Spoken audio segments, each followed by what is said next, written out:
Avec nous, Philippe Casalis de Nature Design. Bonjour. Oui, bonjour. Est-ce que vous pouvez nous raconter un peu votre parcours?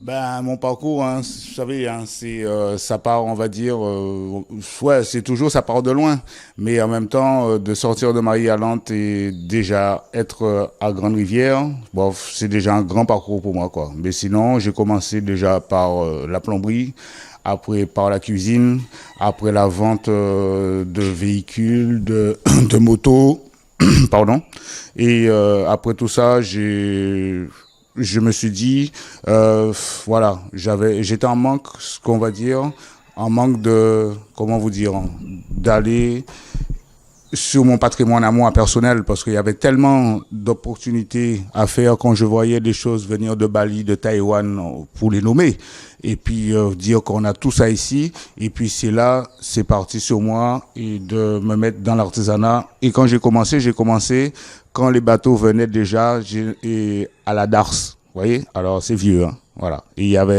on était dans la darse avec les légumes, l'artisanat, tout ce qu'il y a et tout.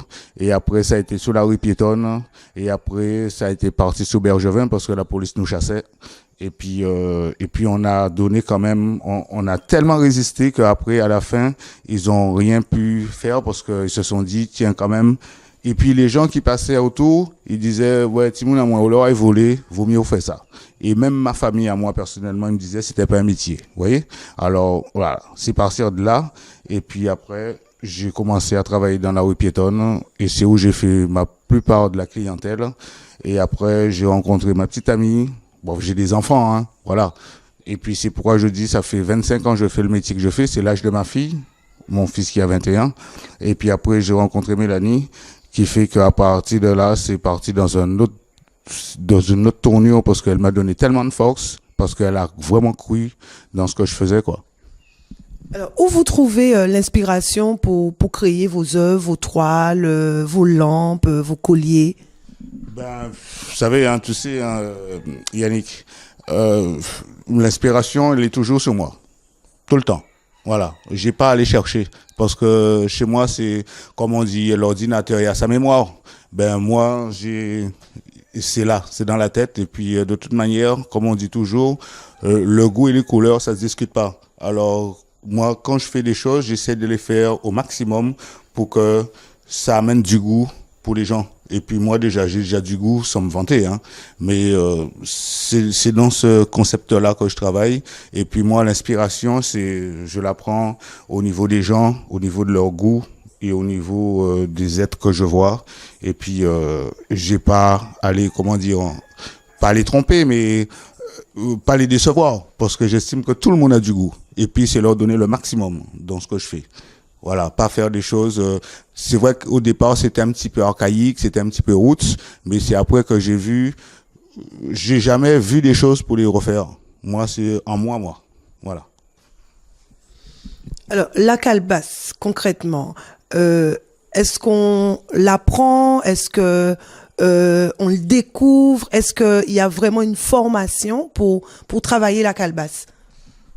C'est-à-dire la calebasse, déjà au départ, nos parents, c'est toujours, en tout cas, du dans calebasse, en tout cas, ils m'ont dans calebasse, on mange couille kini. Après, on a découvert les couilles. Voilà. En tout cas, on mangeait dedans et tout ça, quoi. Mais, je veux dire que j'ai jamais connu, des gens qui m'ont appris à travailler la calebasse. Par contre, j'ai eu des gens qui m'ont donné des conseils. Et souvent, c'est des anciens qui me disaient que, tu vois, maman, on savent que ni mal calebasse, ni femelle calebasse, on savent quelle saison pour y prendre, quelle saison pour pas prendre. Et puis voilà, quoi. Attendre les gens mis, voir qui coulait, et puis vraiment être mis. Et puis, et ça m'a beaucoup donné. Et puis, ça a pris un petit peu de temps. Mais par contre, quand j'ai vraiment mis la main à la pâte, et j'ai dit, tiens, je vais aller vraiment sur ça, quoi. Et puis, par contre, maintenant, j'apprends à travailler la calebasse aux gens par rapport au parc national, que je fais pas mal d'ateliers, là. Les prochaines, c'est au mois de juillet. Et puis, ça fait 6 ans que je travaille avec le parc et tout. Mais initier les gens à la calebasse, moi, je suis pas professeur de calebasse, hein, c'est les initier par rapport à, la maturité de la calebasse et tel type de calebasse à travailler pour faire tel type d'objet. Parce que Tu vois, c'est un truc, parce que pour mes luminaires, c'est juste que les calebasses, il faut que ce soit les plus fines possibles et les plus solides. C'est comme vous les dames, voilà. Vous êtes fines et solides. Parce que vous-même, vous nous laissez là. Souvent. Et puis, et c'est ça qui fait la solidité de cette calebasse-là pour avoir ce que je fais là, et puis cette transparence, et ce voie lacté. Et puis, ça veut pas dire qu'en passant au bord de la route, vous trouvez des calebasses et vous dites qu'un tien, quand ils font un lampron casalis. Non. Parce que, comme je dis toujours, qu'on n'a pas le même ADN, on pourra jamais faire la même chose. Et c'est un truc qui est primordial pour tout, quoi. Hein? Alors, concernant les différentes graines qu'on a en Guadeloupe, est-ce que vous aussi vous plantez ce que vous proposez? Je vois en regardant que vous avez des colliers avec, par exemple, Grenade Job. Est-ce que vous avez votre plantation? Comment ça se passe pour pouvoir avoir ces graines-là? Bref, plantation, c'est beaucoup, hein. C'est juste que, comme là, j'habite un endroit où j'ai l'opportunité de planter certaines choses par rapport à où j'habite. Et oui, les jobs, ça pousse comme du mauvais herbe, hein. Voilà. Et puis c'est vrai que j'essaie de planter le maximum de choses parce que avec pas mon handicap, mais avec mon petit problème de pied qui fait que je vais plus dans les bois, quoi. Et puis là, j'ai l'opportunité de planter tout ce que je peux planter ici. Et puis aussi, il y a des graines qui va donner beaucoup plus vite que d'autres, quoi. Parce qu'il y a des graines, certains arbres, il faut attendre 10 ans, 15 ans pour que vous avez la première graine, quoi. Et là, comme j'ai l'opportunité d'en planter et tout ça, j'ai pas trop de problèmes en ce moment, qui fait que je récolte. Et puis après, mais aussi, c'est la plantation et la récolte, c'est comme les calebasses. Et puis les graines, c'est pareil, c'est à la lune. C'est-à-dire qu'il faut que j'attende à la lune pour les cueillir, pour que la graine soit un peu trissible. Que vous faites des colliers, des boucles d'oreilles, puis après chez vous, vous avez un collier qui fait que de la poussière et tout ça, ben ça c'est des graines ramassées. Moi je les cueille, moi. C'est pas pareil. Alors, est-ce que dans les graines que vous utilisez, on trouve des graines qui ont une signification ou des graines qui rapportent un esprit positif? Est-ce que vous avez un choix de graines par rapport à d'autres ou pas? Non, Yannick. C'est juste toutes les graines sont, on va dire, parce que s'il n'y a pas de graine, il n'y a pas de vie, hein, de toute manière. Hein. La graine, elle fait partie du patrimoine de l'humanité. C'est comme la calebasse, c'est comme je disais, je l'ai pas dit, mais la calebasse, c'est le premier récipient que nous a donné l'humanité, hein, le contenant. Voilà. Parce que moi, j'ai déjà fait bouillir de l'eau dans une calebasse. Je peux défier quiconque pour me dire que, et s'ils veulent, ils viennent, et je leur montre comment je peux faire bouillir de l'eau dans une calebasse. Et ben, la graine, c'est ça. S'il n'y a pas de graine, il n'y a pas de vie, il n'y a rien. C'est comme si on va se retrouver, on va dire, sur Mars, quoi. Oui. Et puis, non, toutes les graines sont positives. Après, il y a des gens qui se disent que c'est juste c'est une histoire commerciale, quoi. Pour dire que oui, graine ça qui est barchant, c'est tout. Non. Il n'y a pas une graine qui est malheureuse. Du tout. Même pas. Alors, revenons sur vos toiles, vos tableaux. En regardant, je vois que vous avez pas mal de toiles, hein. Fait sur de la jute ou encore sac à café. L'inspiration, la description, la signification. Est-ce que vous pouvez nous en dire plus? Oui, bon, là, en ce moment, j'ai pas grand-chose, hein, parce que ça a pris une petite claque, parce que les gens, ils aiment bien. Mais sinon, je peins sur les sacs à café, c'est par rapport aussi, c'est ancestral, quoi. Hein, c'est juste. Et puis, comme vous avez constaté, je peins que des cases sur les sacs à café. Cases, casalis, vous voyez, voilà. Et puis avant, oui, j'ai fait beaucoup de toiles quand je faisais des expos en métropole à Strasbourg et à Paris aussi, j'ai fait pas mal d'expos. Mais là, c'est mon truc, voilà, c'est juste peindre des cases sur des sacs à café parce que pour moi, c'est un grand lien, quoi. Parce qu'avant de cas dormir à 6 sacs à café dans Casantol en nous, Marie-Galante, ben, bien que nous pas tenions trop café Marie-Galante, mais toujours une sac à café. Toujours une toile en jute et tout ça. Et puis, c'est un truc qui m'a pris comme ça.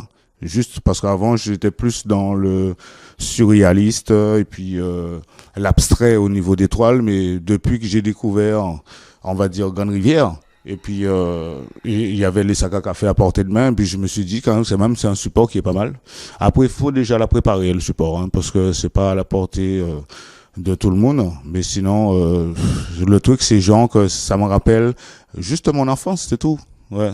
Et puis c'est grandiose, quoi. Pourquoi aujourd'hui vous vous êtes installé Nature Design dans la vallée de Grande-Rivière? Pourquoi Grande-Rivière, pas Morne-à-l'Eau, par exemple? Et puis, t'as oublié aussi que je travaille le bois aussi, hein. Oui, mes fameuses tables en graines et tout, parce que je travaille sur des massifs. Et que c'est, je veux dire, c'est pas la table de tout le monde, hein. C'est une table pour un client. Moi, c'est toujours comme ça que je travaille. C'est-à-dire que je suis pas c'est nature design. Moi, je suis pas designer, moi. C'est la nature qui a son design et puis moi, je finalise. Voilà. Et puis, parfois, t'as même pas finalisé parce que t'as déjà donné tellement comme il faut. T'as juste à la mettre, voilà, comme il faut, quoi. Voilà. Mais tu me disais, oui, c'est vrai. Non, la vallée de Grande-Rivière, c'est une grande histoire, hein, parce qu'après, c'est ici, je venais me promener souvent en moto. Et c'était un endroit quand j'habitais sur Sainte-Anne à l'époque et tout. Et puis quand je prenais ma moto le dimanche ou même en semaine, je voulais pas travailler parce que c'est mon droit, parce que ça fait des années que je travaille pour moi. Et c'est pas dire travailler pour moi et puis dire qu'aujourd'hui je travaille pas. Je travaille tous les jours parce que c'est ma source. Et puis je venais me balader ici et puis c'est ce qui m'a interpellé, c'est juste le bois. Voilà, c'est les odeurs, tout ça. C'est les odeurs et tout. Et puis je suis venu ici mais par accident, hein, après une grande expo à Strasbourg qui fait que j'ai voulu vraiment rentrer chez moi parce que là-bas il fait vraiment trop froid. Et puis et j'ai pensé à cette petite case là qui était libre. Et j'ai appelé, on m'a dit qu'elle est libre, si vous voulez, eh ben c'est parti comme ça, quoi. Et puis après il y a la petite case à côté où mon ami s'est installé aussi, et puis elle a son métier, moi j'ai mon métier. Et puis cette vallée, il y a un truc dedans qui est mystique, quoi. Mais qui est mystique pour moi dans le positif. Après on va pas aller dans le négatif au niveau des esprits des autres, quoi. Ça, c'est leur chose à eux. Mais moi, je ressens un truc tellement fort ici, c'est qu'on sait qu'il y a une vie ici, une vie intérieure. Et moi, je pense qu'on m'a toujours dit que l'économie de la Guadeloupe, à une certaine année, ça sortait de Grande-Rivière, quoi. Entre le café, le cacao, entre la vanille et tout ça. Et puis, vieux habitants. De sortir de Marie-Galante pour aller à vieux habitants, c'est sortir de l'Est pour aller à l'Ouest.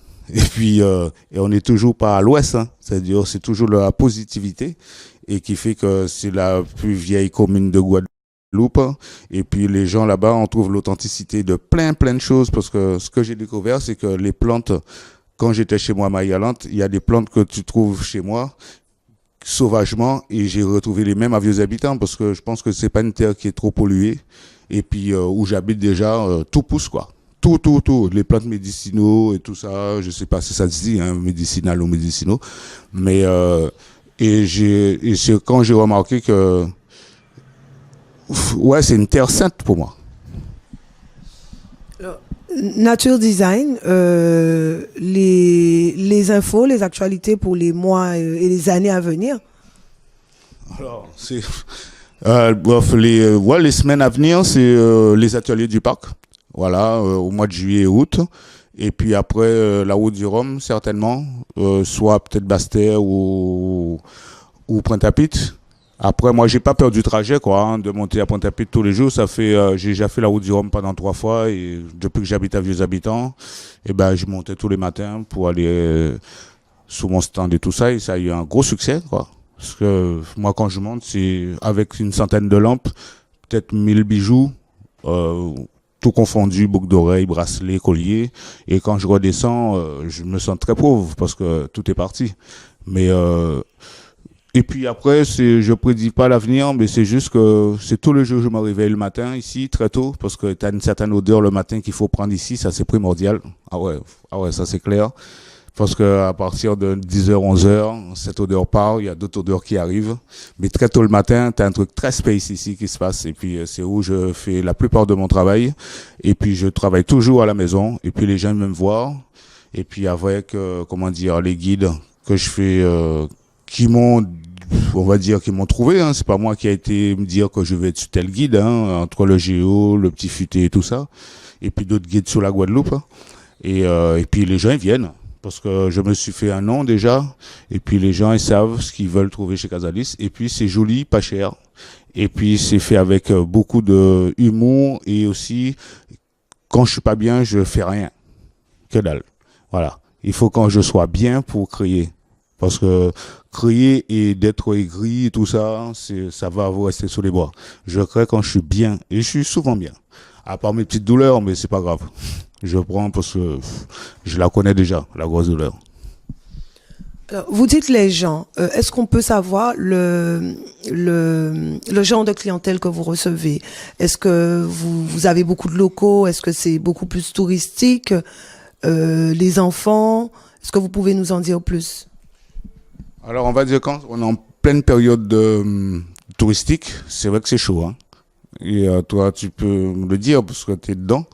Et non, moi je dirais qu'en pleine période touristique et tout, et puis ça dépend des moments. C'est-à-dire que on sait jamais ce qui est fait de demain. Et puis parfois, il faut souvent, moi, je téléphone. C'est-à-dire que je téléphone au Seigneur. Alors, vous voyez, c'est un gros mot, hein. C'est ma petite prière le matin, et puis j'ai toujours ce qu'il me faut le matin et dans la journée pour travailler. Après, il y a des jours maigres, il y a des jours très bons, mais on va dire que quand c'est en pleine période touristique, on va dire c'est 70 touristes et 30% locaux. Ouais, honnêtement. Voilà. Mais sinon, chez moi, c'est devenu aussi, il y a quelques années, bouche à oreille. Et ça, c'est très important. Et aussi, il y a les gîtes qui m'envoient souvent des gens. Et puis c'est vice versa. C'est-à-dire que on travaille. Voilà. Tout le monde est content. Aujourd'hui, si on compare Nature Design Philippe Gazalis il y a 20 ans, est-ce que vous pourrez dire 20 ans plus tard que Philippe Gazalis est un grand artiste? 20 ans en arrière, 20 ans plus tard, qu'est-ce qu'on dira?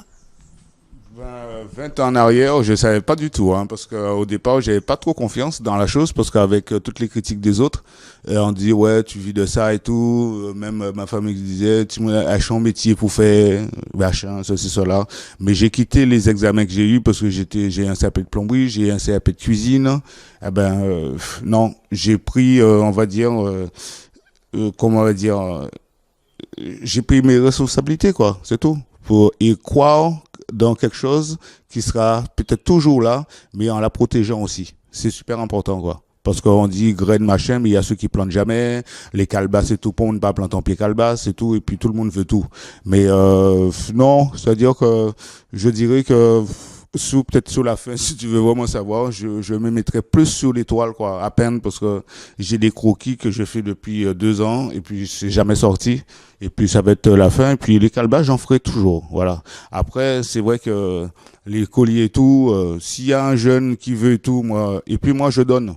C'est pas un souci. Moi, j'initie et tout, et puis c'est pas une question de copier ou quoi, que ce soit là et tout. Je donne toujours des bonnes idées aux gens, et puis ouais, je dirais, allez, encore, on part pour 20 ans. Pour ceux qui nous écoutent aujourd'hui, si ils veulent rentrer en contact avec vous, on peut vous trouver où? C'est comme je disais, hein, c'est la vallée de Grande-Rivière.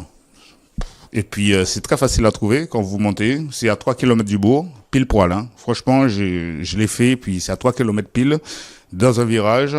Et ben, Nature Design de Philippe Gazalis. Et puis après, souvent, ouais, il y a le téléphone 0690. Alors souvent, mon numéro de téléphone, c'est quelque chose, hein. Alors, je donne un numéro que sera toujours OP, c'est 0683 40 53 40. Voilà. Mais si j'ai bien dit, hein, 0683 40 53 40. Et puis, si vous voulez rentrer en contact, vous tapez Philippe Gazalis ou Nature Design. Voilà. C'est le premier sur Google. Quand vous tapez artisanat, voilà, ça vous arrive tout de suite. Il n'y a pas de souci.